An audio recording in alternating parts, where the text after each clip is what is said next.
Hello, everybody. Welcome to a very, very special edition of Wrestling with the Future. Tonight, The Writer's Room, one of our most popular features. I'm your host, Angelo DeCipio, joined tonight by an intriguing guest. Now, I want to tell you something. There are women who have made their mark in the world of pro wrestling, and there are women who have forged the way for others who made their mark.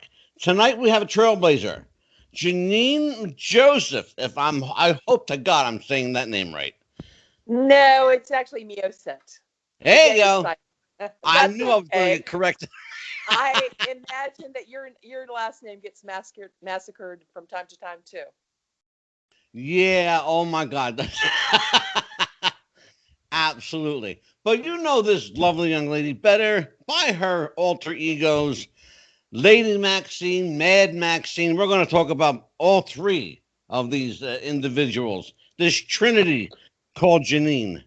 We are doing a little different tonight for Wrestling with the Future tonight. And if you know the show, and apparently by the numbers you do, you're used to seeing Dan the Man and Big Ben Scala. With me, I'm flying solo. This is a new venture for me, a new show. We call this show The Writer's Room. We've done quite a few of these with Nikita Brezhnikov and Scott Teal, of course, Christine Nordstrom, and as well as Kenny Casanova. Great writers. And tonight, Jeannine Mad Maxine joins them. I will get your name right. I swear to you, I'll get your name right before the show is over. So let me just, I'm already having fun. Let me just tell you, but Jeannine is a former journalist, independent art curator, and professional lady wrestler, better known by her ring personas, Mad Maxine and Lady Maxine. And we'll talk about all three of these people later. During her time served in the World Wrestling Federation, she sported her trademark, green mohawk, and was trained and managed, incidentally, by the legendary Lilian Ellison. You know her better as, and the world knows her, quite frankly, as the Fabulous Moolah.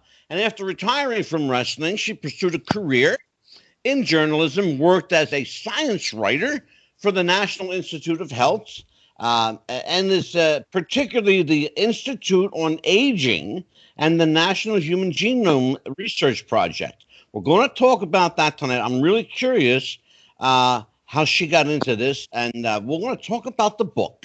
The book tonight is you have to find this book. It's available on Amazon. It's the Chronicles of Mad Maxine, and let me tell you a little bit about it.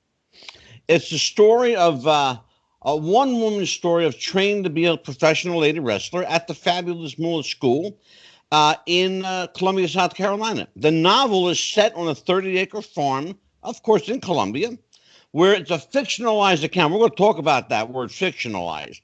Where it's a fictionalized account of one woman's experience in the mid-1980s, becoming skilled at the flying head scissor. Remember that one? The soaring suplex. Nobody even remembers these moves anymore. And, of course, the albeit still used common everyday body slam. Both hardcore wrestling fans and people who have never seen a match in their life will thrill with the raw action both inside and outside the ring at this renowned Camp Moolah, as told by Jeannine Mad Maxine Mjoseth. Hey, there you go. I will get this. I swear to you, I will get this tonight. So, first of all, welcome to the show. Thank you. I wanted you on because I'm hearing a lot of crazy things about this book.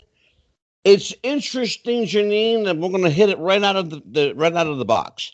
The book is a fictionalized account. So it says, however, my research tells me otherwise. You and I know a lot of the same people. You and I worked for a lot of the same people, in fact. One of the things I was struck by, and if anybody knows your story, they know that you did, in fact, train with Moolah. She did, in fact, manage you. And she put a great deal of stock in you. You were one of her standouts. why call the book a fictionalized account when essentially it's autobiographical? Well, those instances where you've gone to a party and the perfect comeback to something that somebody said occurs to you later after you've left the room, you've gone home. It's Yeah, like the perfect comeback. That's kind of how the book is. You know, there were a lot of things that happened that were based on what actually happened in the book, but there are a lot of things that I just completely made up, and because they moved the action forward. sure. Uh, I prefer fiction, so prefer to read fictions, and I just am not as interested in something that's just a straight, take. So I figured given that wrestling is kind of a gray area itself, Oh it's boy. you know, it you everybody knows that wrestlers get hurt all the time. Sure. There's a lot of pain involved when you get into the ring. You learn how to deal with pain, but there's a lot of entertainment aspect to it too. So I figured it was within my creative license um, to explore that gray area. Some of it's for Fair real, enough. Sure. some of it is not. Fair Just enough. like And that's a very good explanation for it. Why not then? Um, why not just go with the route of so many other wrestlers turned authors and write a straight shoot, or half shoot as an autobiography, or just like a lot of people do, just make shit up. it, And we know it happens. You and I know it. That's well, 90% of all wrestling books are bullshit, oh well, and we know is that that. right? I didn't know that. No. But you're telling everybody, look, my book is mostly bullshit because I made it up. I would say, it's a good, it's a very Oh, Maxine, Jeannine froze up on us. deep person. Oh, there you go. There she is. Oh, you froze up. You're back. There we go. Yep, Terrific. So we got it all though. We're good. good. It's interesting. One of the people we had on the writers' room previously was Scott Teal. Scott is, as you know, Scott is a prolific wrestling writer. Um, I'd like to throw. I'm gonna throw the monkey wrench in your camp this time. When you're responsible for, in Scott's case, he's responsible for writing someone's story. When Mhm. you're responsible for writing your own story, can you afford to take as many liberties as necessary to move the story forward? Or is there an obligation to both the author and the reader to kind of walk that line of truth? I don't think when you call it a novel, there's no obligation whatsoever. That's what you have the freedom, and that's what I was really looking for in the book. I mean, a lot of strange things happened in Columbia, South Carolina when I was training, and many novels have been based on real life events. So Oh, that's it's sure. a known genre. I don't feel like I have an obligation to adhere to the truth. If people don't want to read it, that's certainly Well, their. actually, judging by the reviews you're getting, quite a few people are reading it Yeah, and very happy with enjoying. Yeah, I've actually been kind of trolling you a little bit that. to be honest with you. I've been trolling you. I've been trolling the book. You are getting some amazing reviews, incredible responses, and the book is selling. And thankfully, and good for you, it's selling. Um, Can I people, just give a shout out to Kenny Casanova, who has been super helpful in helping me navigate this whole process. well, Um, and it's this, funny that you mentioned Kenny because Kenny's been a guest on the writers' room, and we've actually talked about the process that he goes through. Now, you've spoken to Kenny, so you know he has kind of this process Hmm. that. So, did that process work for you instinctively, being a wrestler? What was really the biggest help he gave me was just like really brass tacks. He turned me on to a terrific publisher out in Michigan, and I worked. That's the company that he works with. There's just like some really nuanced things, some details Hmm. that you wouldn't know if you hadn't done it 100 times like he has. Yeah. He's just been really super helpful. It's interesting. You look like an articulate young lady, a respectable, a woman that's the pillar of your community. Um, in far contrast to the photo behind you and the photo behind me, quite frankly, where you're sporting a half shaved head, a rather colorful mohawk, Yeah. uh, and looking as badass can be. Um, of course, it's a character that you play. It is an extension of, they say wrestling is you turned up to 11. So somewhere in that school teacher, body is a crazy lady waiting to get out. Yeah, don't you think most of us have a crazy person inside? Oh my Just God, of course, especially if anybody who's ever made a living in professional wrestling, you have to be, and I, I, I divert back to something that a previous guest said. It's a great business if you've got multiple personality disorder. It really, really is. It's really, and we're going to talk about some of your personalities. Where did Mad Maxine come from? Let's establish that.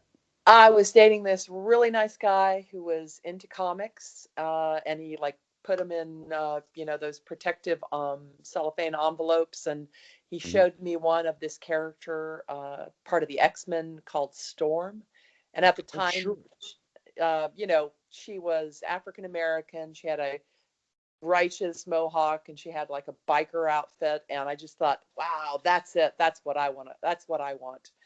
And I always really enjoyed the Mad Max movies too. So I just thought, get a Mad Maxine thing going. But when I first got to Columbia, Moolah said I needed, I had short hair, and she kind of reached over and grabbed my hair and said that I needed to grow it out, and so I could be like all the other wrestlers that she had. I mean, they were, beautiful young women, and they were slender, generally speaking, and Right. but when I saw that comic, I just thought that's the one for me, and I did not talk to her before I did it. I found somebody downtown to give me a mohawk. A group of friends who were all trainees, went over with some bottles of bubbly, and we just made a party of it. And There you go. it's really fun. It was really fun. It was, 1980. I guess that would have been 80, like the end of 84, and it was Columbia. I'm sure has grown up a lot since then, but it was a pretty small town. It has.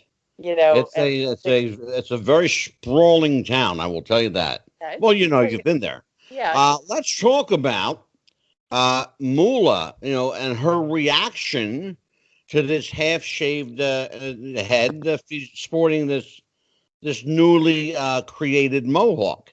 she was not at Anyone all who has happy. ever, and I'm sure you'll have something to say about this, but anybody that's ever done business or worked with Moolah, and there have been many on this show, many, featuring, in fact, three ladies' nights that we did. Mhm, Moolah came up every time, with Judy Martin, Alonda Kai, Princess Victoria, all the people she worked with.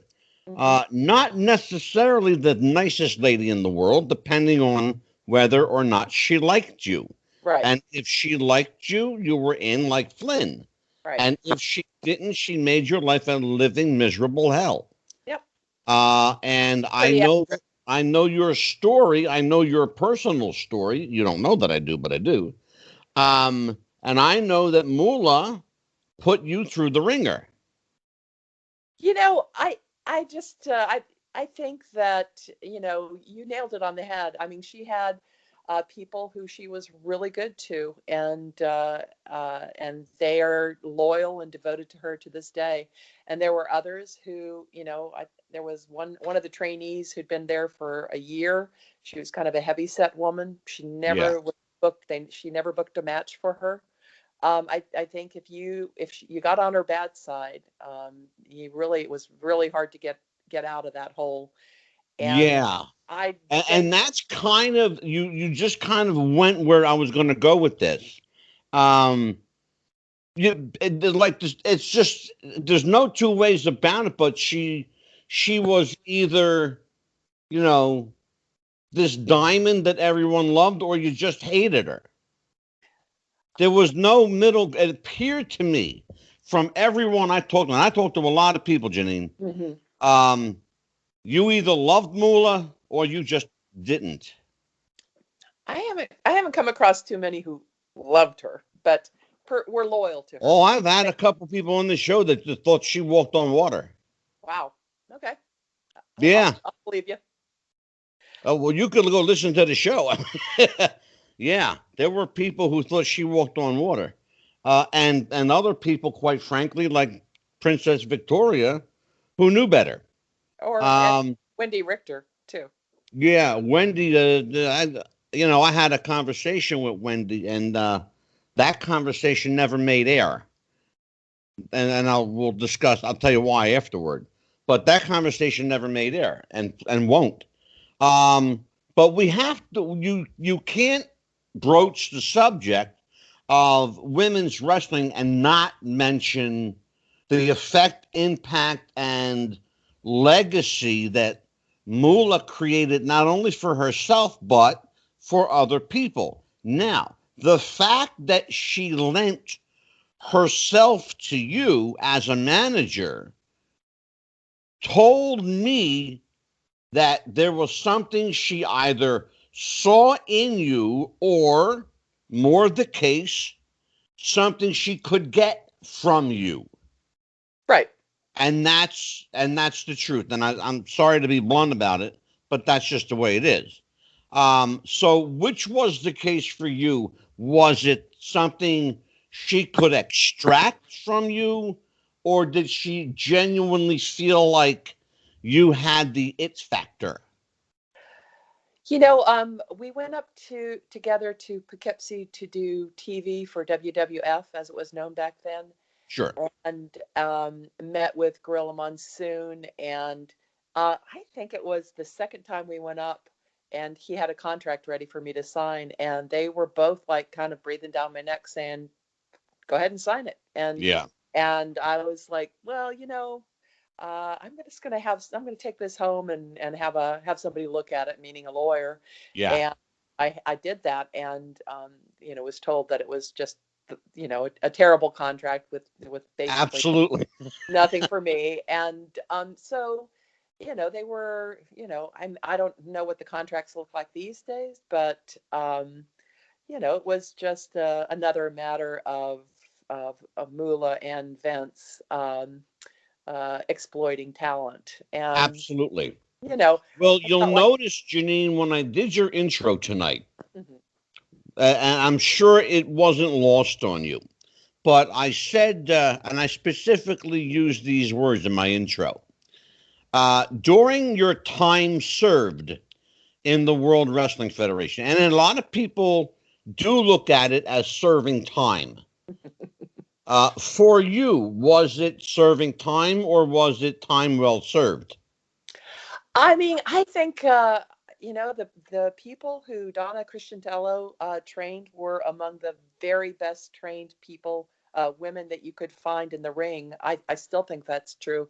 They just, it was 4 hours a day, 6 days a week, until you were ready. And Mm-hmm. you were not able, there was no missing a training Yeah. session. So you did a move, whatever move you were working on it, you did it like 100 times Oh, in absolutely. 2 hours, so that you had it 100% under your belt.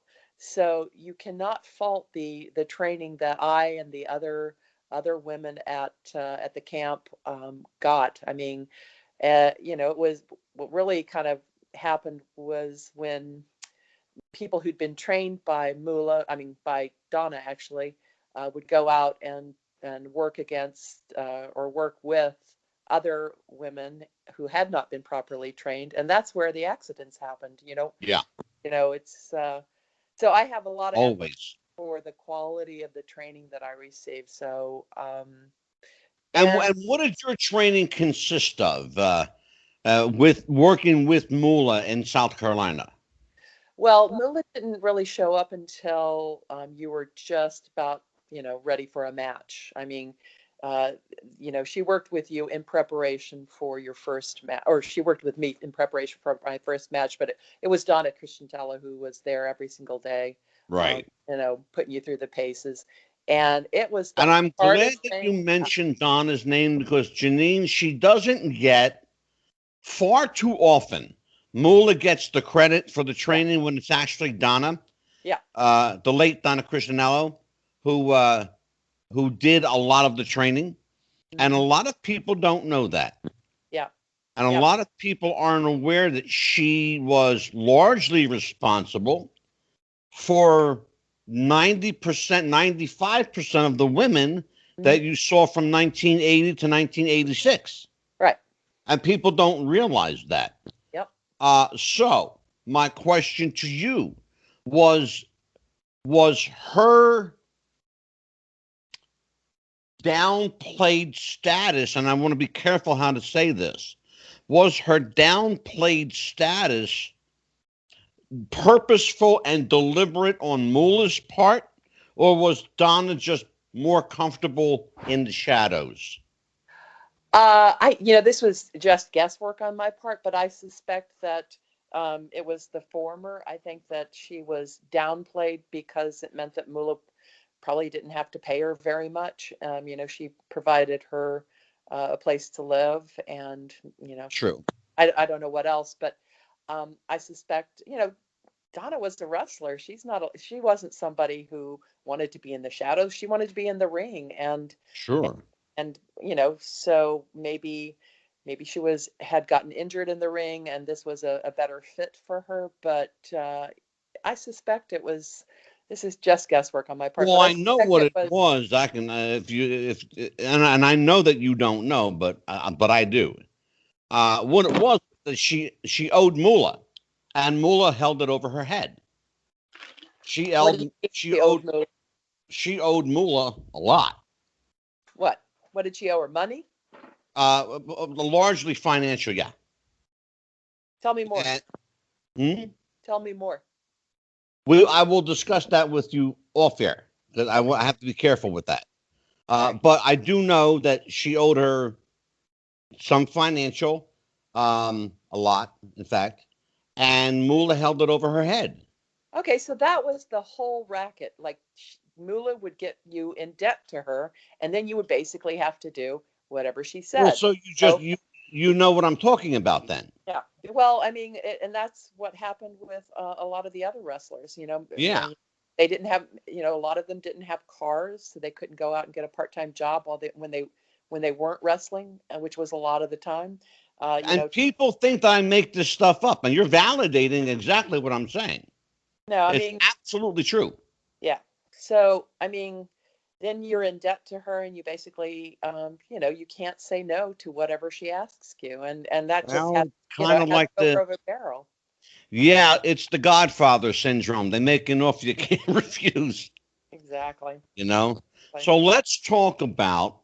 Uh, there's this distinction between Lady Maxine and Mad Maxine. Where did the persona of Lady Maxine develop, and was that just an extension of Mad Maxine? Initially, Lady Maxine was going to be the babyface persona, and Maxine was going to be the heel. But in fact, when I got down to Florida, uh, I went down. from Columbia, I went back to Florida, started Yeah. in Miami, and then moved up to Tampa and hooked up with Chief Wahoo McDaniel, and he and I became partners. And I had this kind of crazy leather strappy kind of barbarian look, Yeah. and an outfit that I made myself. And uh, instead of being a heel, he wasn't. I don't think Wahoo was never a heel, and so because Oh I was, God, never. but he was. What's that? I say Wahoo was no God, never a heel. Yeah. It's funny because Karen's a good friend of mine. Karen McDaniel is a very, very dear friend of mine. And it's funny, Jeannine, that you mentioned that. It's really interesting you mentioned that because the one time that Wahoo was put in for lack of a better word, a heel position was against the ultimate babyface, Magnum TA, who was on our show talking about it. And he felt bad because they actually booed Wahoo. And he'd never been booed. Yeah. And he didn't like it. He was a really, he was a tough guy, but inside, if you listen to Karen, he was a really sensitive guy. He didn't like not being liked. Yeah. Same with He me. I never really. Some people love being a heel. I never did. Never really liked it. Well, let's talk about that because I heard that story. That's why I asked you the distinction between Lady Maxine and Mad Maxine. I heard that you're really like a nice person, like Ah, legit, like a shoot, like you're a nice person. So why get that snookered into this, being the bad guy? well, because Why did you let them do that to you? well, right out of the gate, I was associated with Moolah, and I had kind of a heel look, but as soon as I could, I switched over, and that was fine because there were other women who were much happier in the heel role, like Peggy Fowler, Peggy Lee Leather, Oh, and sure, yeah. Luna Vachon, both great heels. Um, and they loved being heels. They were really good at it. They loved getting heat. For Oh, me, I absolutely. just, I wanted to like, I wanted the little kids to love me and look up to me. I just couldn't Well, stand the heat. I couldn't. anyone with the name Vashon was a heel. Okay, this male or female. Let's just cut to the chase. If your name was Vashon, you were a heel, Right. straight up. So let's talk about your foray out of the world of pro wrestling. What led to you finally saying, you know what, I've had enough of this stuff? Well, I had a really good run in Florida. Had really a lot of fun wrestling with. He was going by Percy Pringle at the time, Oh, and sure, Bill. yeah, Yeah. and then we wrestled against Kevin Sullivan and his Army of Darkness. That was just super fun.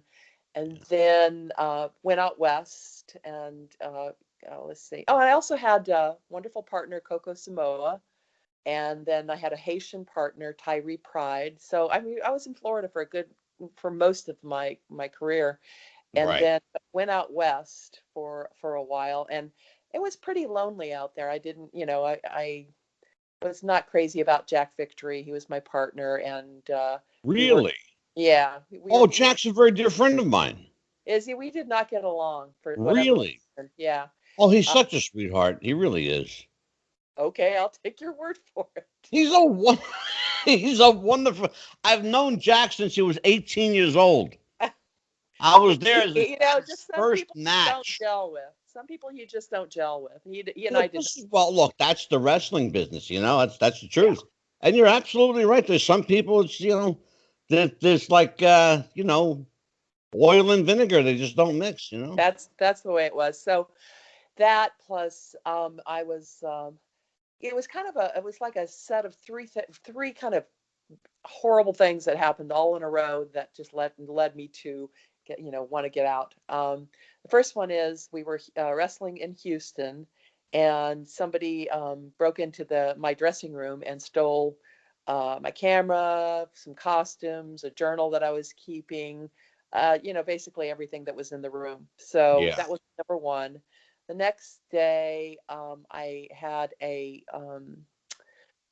shot at the Astrodome in New Orleans, and the costume I had put together a costume, kind of taped it on my body, and I had always been really careful to have like costumes that just, they could not malfunction. But in this Yeah. case, huge crowd, massive numbers of fans, and my costume kind of fell apart in the middle of a match, and I was exposed, and I was very embarrassed.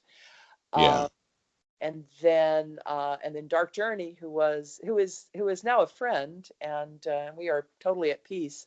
Hmm. But I was pretty embarrassed about my outfit falling apart, and I potatoed her, and then she retaliated and gave me a really hard kick to the crotch, and You and got a receipt for it. Yeah. yeah, I did. And it was really, and that was for me. That was just like the moment of no return, the point of no return. It was like I got in my car, went the wrong way, over a bridge heading home to Baton Rouge. And I was like, okay, I think I've had the whole experience. I think I'm done now. So, Yeah. yeah, I was just like, I was just waiting for that kind of sign of like, okay, when is this going to be, I really Yeah. didn't want to just dip in. I wanted to have the whole experience. And I did. Absolutely. Absolutely. And you know what? At that point, you deserve it. You did. You also deserve to have a little peace of mind as well. So you heard me mention at the onset that you were formerly a journalist, Hmm. an art curator, a wrestler, um, a member of the National Institute of Health, the Division on Aging. I want to talk about that because that did not, just happenstance go by on me. I thought to myself, interesting. So she's smart on top of all this too. So let's talk about how you forayed out of wrestling and into well, which came first, writing or wrestling? Writing. Writing Okay, from so from let's a little kid. I always wrote stories when I was small. so how do you give up your pen for spandex? Well, I intended to I what I wanted to write a story about it, but I didn't want to write a story where I just like went in and stole people's, stole. I felt like I wanted to like have the whole lived experience. And so I could tell a story about it, but not the story of like, oh, is it fake? Is it not fake? That Yeah. kind of like was not the interesting part. The part was interesting was, how people lived and what it took to become a wrestler, because I Hmm.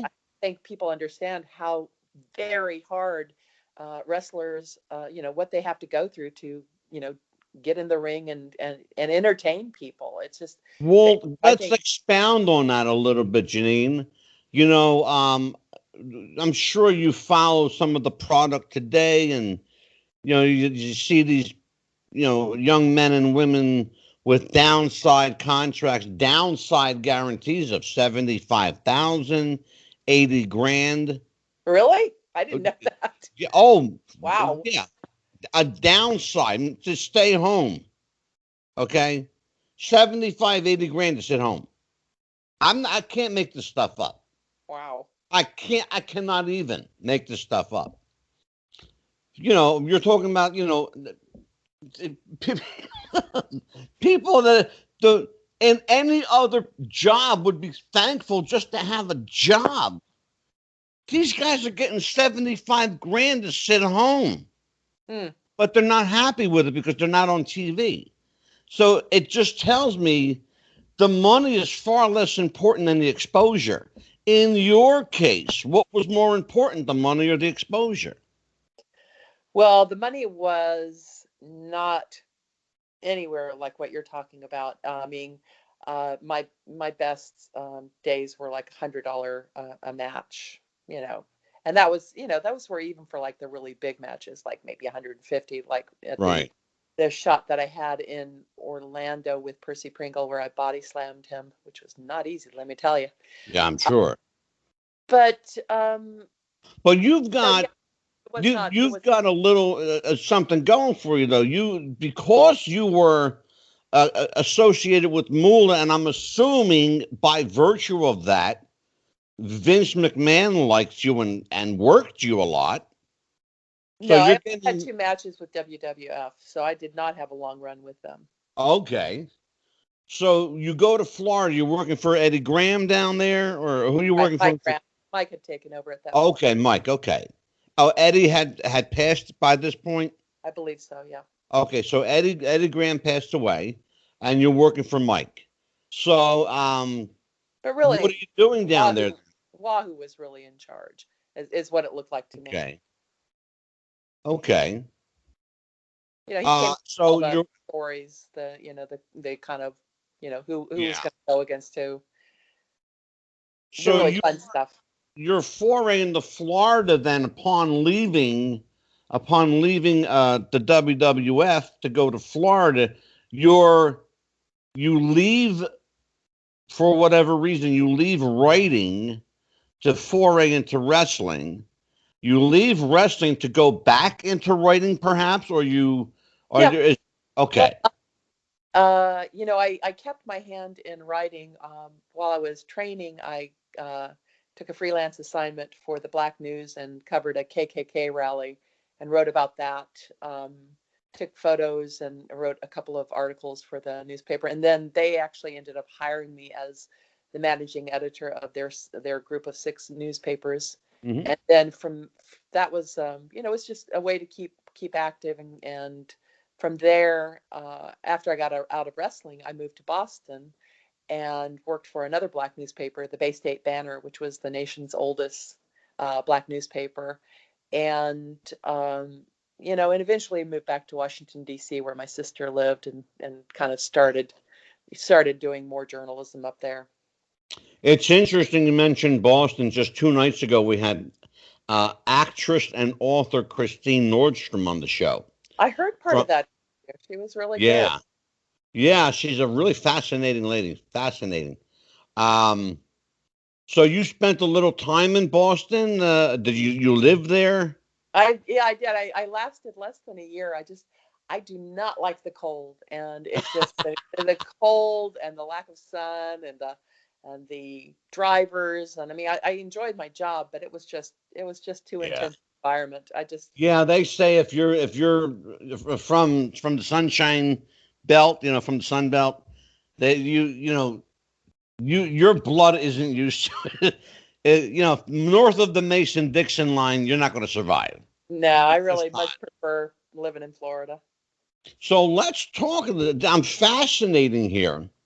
You got this career in journalism, and you work your way into this the National Institute of Health, and particularly not just the National Institute of Health, but the Division on Aging and Human Genome. So how does that? I don't even know. Like, where to begin? How does that fall into your lap, or does it fall into your lap? Well, the very first job I had out of college, I went to University of South Florida in Tampa. Was My first job was in a retirement community working for their newspaper, and had an amazing boss. And so I had worked writing about issues of importance to older people. Right. And so that was, when I went to interview for the National Institute of Aging, I was able to, say that I'd done a few things like that. I helped get an Alzheimer's disease support group going at my first job. And, there were some kind of things that I was very proud of, and had a really good run there. That was about 7 years. And during that time, I promoted exercise for people over 50, even though I was 40 at the time. And, the Genome Institute, that was a really intense job. I really, it's just like hardcore science, and, working with scientists who are just amazing people. They are so passionate about what they do, and they are so willing to tell you about it. Jeannine, do you have a science background? I have a journalism background, but I have, a curiosity about many, many things, and I love learning new things. So, how receptive was the scientific community to this wrestler turned journalist? Well, once I left wrestling, I did not really let the cat out of the bag. I did not let people know that I had been a wrestler until Bless your heart. probably until like maybe five 5 years before I retired, and then I it was like, then I would like let it out. But I was concerned that they would like wonder about me if I let them know about that. So I kept my wrestling life and my That's really professional life interesting. Really, separate. really interesting. It's funny. I'm just like in my mind is just going right now because as I said at the beginning we call it in the ring here. There's nothing ever scripted. I'm thinking to myself, it's so bizarre that you're trying to privatize something that was so public. Yeah. And it's funny how we do that. But you've been on television and you've been, crisscrossing the country. So there's got to be this handful of smattering of people, or more than a smattering of people who know who you are or have seen your face and go, "Hey, you look familiar." Well, that was the beauty of living before the age of social media. All the crazy things that I didn't get recorded and posted online, never to disappear. So You're a lucky, lucky I, lady. I really am. Yeah, no kidding. Oh my God. Can you imagine a Mad Maxine in the social age? Oh, for God's sakes, please. Oh, so you talk about it really in getting it, sinking your teeth and getting a bite out of this scientific realm, and enjoying what you're chewing on. So let's talk about. I'm going to explore this a little bit with you. Let's talk about your exploration of the world of science and how you parlayed that into what you're doing now. Well, I still actually do science writing now. I mean, I take freelance projects. Mm-hmm. Um, like when I was at the Aging Institute, the things that really stuck in my brain, are the things that I use all the time now. The importance of exercising every Mm-hmm. day, and exercising pretty hard. I work out with weights. I bike. I swim. I play tennis. And you're a tall woman too. You're Yeah, 6 foot six. 6'2". I know you're. Are you 6'2"? I am. Are you really? Yeah. And in the interest of full disclosure, we have to tell people that you're, pushing like 90 years old and you look wonderful for your I'm age. 61. I don't have any problem telling you my age. I'm busting your chops. I knew Uh, I'd get it out of you though. doesn't bother me at all. The other thing is By like, the way, just for the record, you and I are the same age. how are you? Is that Yeah, right? Well, you're looking exactly. good too, Angelo. Yeah, thank you. The importance of having friends, people that you're connected with, the importance of Sure. having a sense of purpose, Mhm. things that make you want to get up in the morning. Um, I gave up drinking in January, so that's no longer a factor. Good for you. I'll tell Yeah. you what. I stopped smoking on my birthday. I gave myself a birthday present. I smoked for 38 years. And at the age of 61, I quit smoking. Congratulations. Yeah, thank you. And now I am getting as big as a house because Well, I that's don't why that's know. why I stopped drinking, because I could not lose weight while I was my husband is an amazing brewer of beer, and we have 5 different kinds of beer in the house at all times, and they're all beers that I like to drink, and I just could not manage to lose weight while drinking his amazing beer. And I can't lose weight in a minute. I walk every day with my dog, and I just can't. Maybe it's the fact that I eat every piece of candy, and I have a sweet tooth. I love candy. Yeah, I do too. That's oh my God, that's my thing. But so what's next for you? You're continuing to write. You're Right. doing a lot of freelance work. Is there because I have this feeling, and I know some people, as I mentioned before, I know some people who know you, and we worked for the same people. But one of the things I want to find out is I had a little birdie told me that there's another book in you. Oh yeah, I'm already working on that Yeah, actually. I heard that Yeah. one. I heard that. It's going to be it's there's still going to be some real in it, but there's it's going to be a lot of crazy stuff that Well, happens you to know the what the blessing of that is, and actually had an author tell me this. The blessing of writing from reality and calling it fiction is that you can get away with shit that you would not ordinarily be able to get away with legally if it were an autobiography or based on, hardcore truth. You have, as you said earlier, creative liberties. That's your story. You could tell it any way you want. right. And who's to dispute it? So, which is a wonderful thing. So are you toying with any working titles?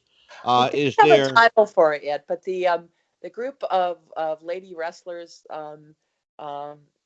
they moved to Florida, but they actually form a vigilante group, and they go out and they help out people who need somebody in their corner, and they kick ass and they make sure everybody's taken care of. So they kind of are I like have. avenging goddesses. I will tell you.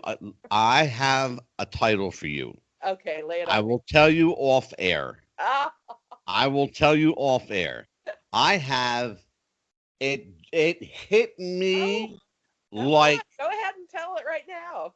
no, I can't because then I want to make sure that you have it. If I put it Okay, out there, somebody will snatch it up. I'm not going to tell it. okay, all I'll right. tell you privately though. Oh, absolutely. Oh, I got a title for you. It's crazy.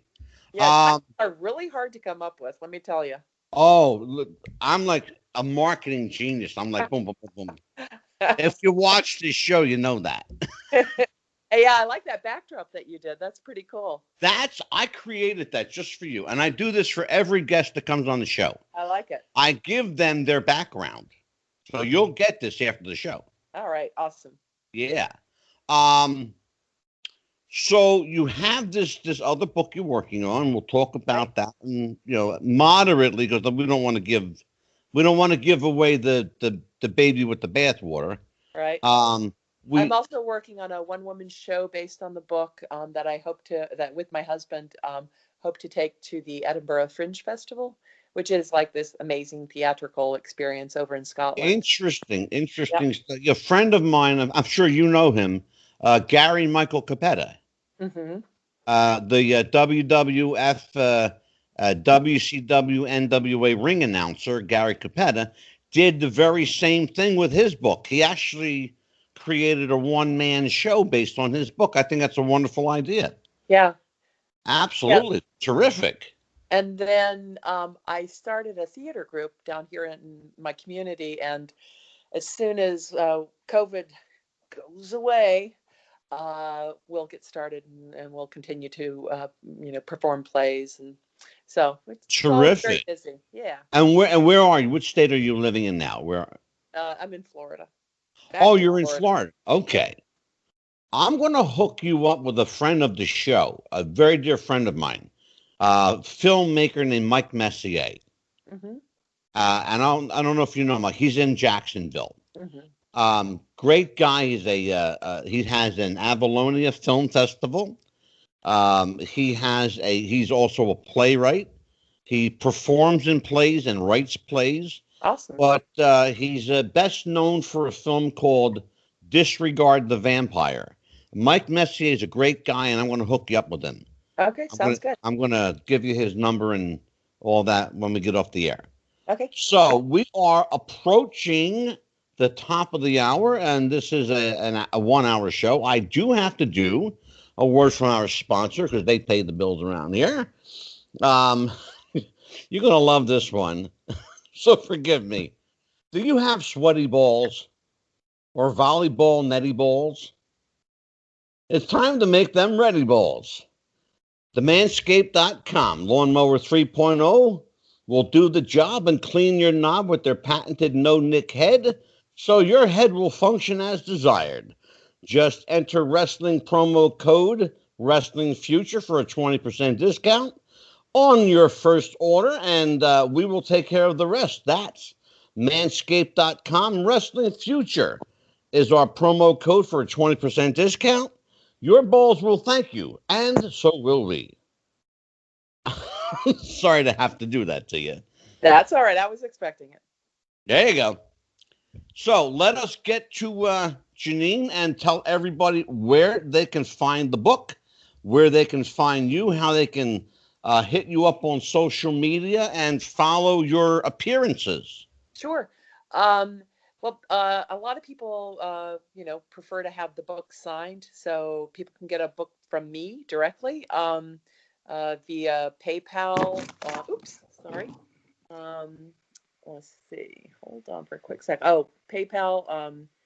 It's just PayPal at my last name, Mjoseth. Or Venmo, Jeannine Mjoseth. I have a hard-hitting advice from Professional Lady Wrestler on Facebook page. You can just Google Mad Maxine. It'll come up. Okay. Yeah. So. Terrific. Yeah. So. Very. All right. So, and do you have like Instagram, that sort of? I don't really do. I have an Instagram page, but I don't do all that much with it. Okay. Not as active. Pretty much Facebook and Twitter, that sort of thing. Yeah. Okay. All right. Well, I want to tell everyone the book is The Chronicles of Mad Maxine. It is available on Amazon. I encourage everyone to get the book. It is an amazing read. If you are a fan of professional wrestling, you will love it. If you are a fan of female professional wrestling, it is a must-have. You will not put it down. And I want to thank you for being with us, Jeannine Mjoseth. Mjoseth. There you go. And I got it. Mjoseth. All right. Mjoseth. See that? I got it. Pretty close. I told you I'd get it before the end of the year. I want to thank you for being with us. You are cordially invited back to join us. I would love to have you back when I do Ladies' Night again. I'd love to have you with Princess Victoria and Judy Martin and Casey Carlisle and really like dish the dirt. I'd love to have you back. Sure. So there is an invite there. So for Wrestling with the Future, for Jeannine Mjoseth, I got it. Hot damn. I'm Angelo DeCipio. Take care. Happy wrestling, everybody.